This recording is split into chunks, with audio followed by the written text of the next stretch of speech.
Keith Thurman knocks out Diego Chaves in the 9th round in a contest between these two undefeated punchers. Both of these guys impressed me in this fight. Diego Chaves impressed me with his jab. He impressed me with his counter-punching ability. He impressed me with the way he was able to cut off the ring.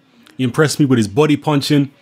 And Keith Thurman did what he does, all right? He's almost like a little miniature version of David Haye, but he's a little bit more ambidextrous than David Haye. His technique is a little better than David Haye. I'm not just talking about the way he looks, because he does resemble David Haye a little bit, but the way he fights, he bounces around the ring, he jumps in with shots, but he has more of an inside game than Haye, more two-handed, like I said.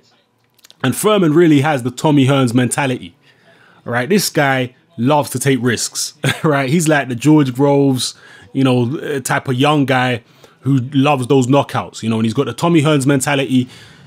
To be honest with you, from about the 4th round on, I mean, it looked early on as though Chaves was getting the upper hand in the fight. In the first 3 rounds, I thought he was starting to get the upper hand. But in the 4th round, it was kind of a pivotal moment, because in the 4th round, Thurman really stood with Chaves and he managed to get his respect. And in the 5th round, Chaves kind of backed off a little bit and showed some respect. You know, he was a little bit cautious in the 5th. And from there on in, Thurman just started slowly to get control of the fight, but each round was tense, all right? Because it was clear that both of these guys had tremendous punching power. Both of these guys had skill, all right? Chaves is not just a crude slugger, right? Chaves is from Argentina, but he ain't just a crude slugger like Marcos Maidana. He's actually quite skilled in there. He's actually one of the more skillful Argentinian fighters out there at the moment. And he was just inches away, whiskers away from catching Thurman with a big knockout shot. Both of these guys were winging serious lever at each other. No one really got caught clean. You know, I seen a couple people on my Facebook saying both guys had decent chins. Both guys did take a couple shots, but I don't think they really took the full force of the shot. You know, both guys were kind of moving away, or the shots were partially blocked. It was a very tense fight. It was an excellent fight between two undefeated fighters. Both of them had skill. But in the end, Thurman's movement, I think, just started to throw Chaves off a little bit. Right? Chaves was getting a little bit... It's kind of like when Sergio Martinez fights guys. You know, like when he fought Matthew Macklin and when he fought Darren Barker. The constant movement, the in and out movement, the side to side movement against a more stationary opponent, it started to throw the opponent off, right? It started to throw Chaves off as the fight went along, you know, and Thurman was just getting into his rhythm and Chaves was losing his rhythm. And that's when Thurman started landing with more and more solid shots. And then I believe it was at the end of the 8th round, Thurman leaped in and landed a left hook to the body, which at first it looked low, but on replay it actually was a very well placed punch. It didn't land on the cup. It did actually land on the body of Chaves, and Chaves was in extreme pain and he went down.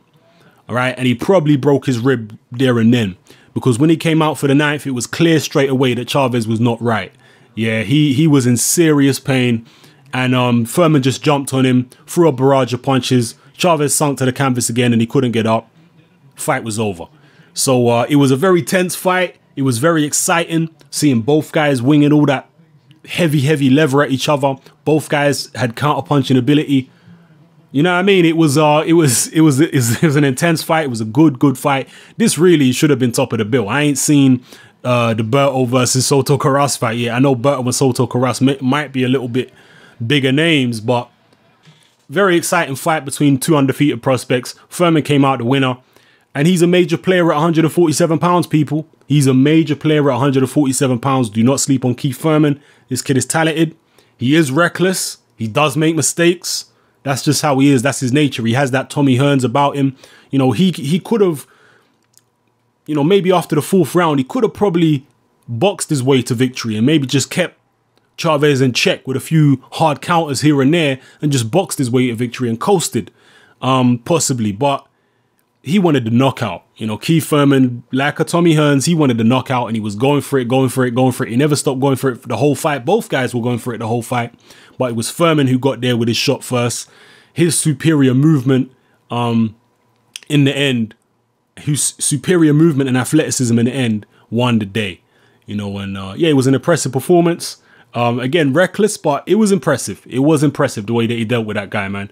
And Keith Thurman goes onwards and upwards, man. You know, he's a major player at 147 pounds. Everyone has to take note, including Floyd Mayweather, right? Including Floyd Mayweather. This is a legitimate fight, legitimate opponent for Mayweather. If people were happy for Mayweather to fight Guerrero, there is no reason on earth why Mayweather, if he gets past Canelo,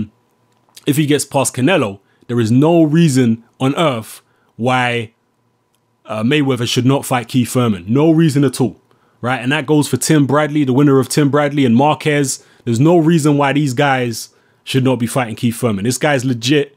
He's just beaten another undefeated prospect. And you know what? Chaves, I think, also has a bright future.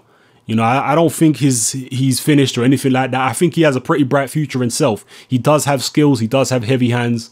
He was just beaten by the better man on the night. But, you know, he was whiskers away. He was inches away from landing a knockout punch on Keith Thurman and laying Thurman out. So, you know, like I say, man, both guys have got a future. But at the moment, it's all about one time, Mr. Keith Thurman. So, yeah, leave your comments in the comment section below. This is Hatman. I'm out.